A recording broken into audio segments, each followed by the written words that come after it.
sister, and then Simon, let me introduce Yes, thank you for giving me this opportunity to introduce myself. My name is Maimullah Salman. I'm in my early 20s. then what's your educational background? I'm a student at International Islamic University.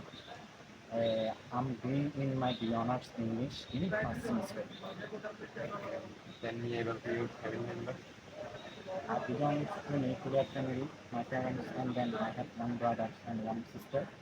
So I suppose we are quite a small family.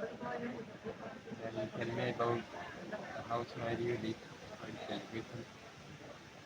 Uh, I live in Banskari, Sitagan, to be more exact.